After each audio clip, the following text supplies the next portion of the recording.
अस्सलाम वालेकुम दोस्तों, ये वाक़या हज़रत मूसा अलैहिस्सलाम के दौर का है, जब बनी इसराइल को फ़िरौन की ग़ुलामी से निजात मिल चुकी थी और वो दरियाए नील को अबूर कर चुके थे। लेकिन आज़ादी के बाद भी इनमें बाज़ लोग पुराने मुशरिकाना ख्यालात रखते थे। एक जादूगर इसी सूरत हाल का फ़ायदा उठाकर इन्हें गुमराह करने में कामयाब हो गया। आए अपनी इस वीडियो में आगे तफसील से बात करते हैं। तो आगे बढ़ने से पहले आप सब बहन भाइयों से एक रिक्वेस्ट है कि अगर आपने अभी तक हमारा चैनल को सब्सक्राइब नहीं किया और आपको मालूमाती और इस्लामी वीडियोस देखने का शौक़ है तो उसके लिए हमारे चैनल को सब्सक्राइब कर लें, वीडियो को भी लाइक कर लें ताकि हमारी आने वाली वीडियोस के नोटिफिकेशन बर वक्त आपको मिल सके। अगर आप वीडियो आखिर तक देखेंगे तो आपको इसकी मुकम्मल तफसील मिल जाएगी। हज़रत मूसा अलैहिस्सलाम ने अल्लाह के हुक्म से बनी इसराइल को फ़िरौन के जुल्म से आज़ाद करवाया और वो मिस्र से निकलकर सीना के सहरा में आ गए। अल्लाह ने बनी इसराइल को बहुत से मौजज़े दिखाए, जैसे दरियाए नील का फट जाना, मनो सलवा का नाजल होना, बादलों का साया, पानी का चश्मा जारी होना और फ़िरौन का गर्क होना। अल्लाह ने हज़रत मूसा अलैहिस्सलाम को कोह तूर पर वही और शरीयत लेने के लिए बुलाया और वो 40 दिन के लिए वहाँ चले गए। हज़रत मूसा अलैहिस्सलाम की गैर मौजूदगी में सामरी नामी शख्स ने बनी इसराइल को एक मसनूई माबूद बनाने का मशवरा दिया। सामरी ने लोगों के ज़ेवरात जमा करके एक सोने का बछड़ा तैयार किया। वो जादू और चालाकी से इस बछड़े में आवाज़ निकालने में कामयाब हो गया, जिससे ये लगता था कि वो बोल रहा है। सामरी ने दावा किया कि यही तुम्हारा सच्चा माबूद है, मूसा ने हमें छोड़ दिया है। बनी इसराइल के बहुत से लोग इस फितने में मुब्तला हो गए और बछड़े की पूजा करनी शुरू कर दी। जब हज़रत मूसा अलैहिस्सलाम वापस आए तो उन्होंने बनी इसराइल को बछड़े की पूजा करते हुए देखा और बहुत गुस्से में आ गए। अल्लाह ने इन्हें बताया था कि सामरी ने बनी इसराइल को बहका दिया है।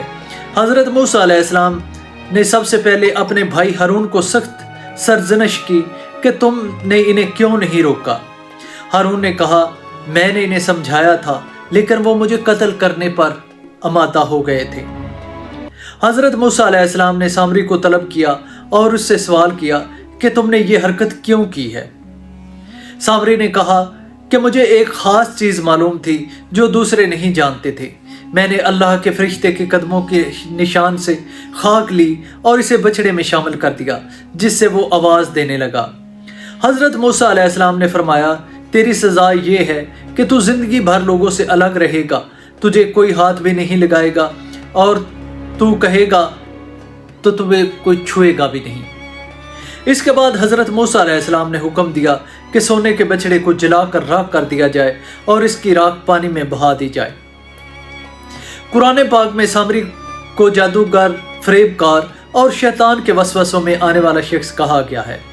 इसकी सज़ा ये हुई कि वो समाजी तौर पर अलग थलग हो गया और ज़िंदगी भर दर बदर फिरता रहा। बनी इसराइल ने अल्लाह से तौबा की और इन्हें हकीकी दीन पर वापस लाया।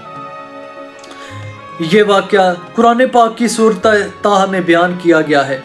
अल्लाह ताला ने फरमाया, ए मूसा, तुम्हारी कौम ने तुम्हारे जाने के बाद सामरी के बकावे में आकर राह रास्त छोड़ दी है। मूसा ने कहा, ए सामरी, तेरे लिए दुनिया में ये सज़ा है कि तू कहता फिरेगा मुझे ना छूना और तू आखिरत में तुझ पर बहुत बड़ा अजाब नाज़िल होगा।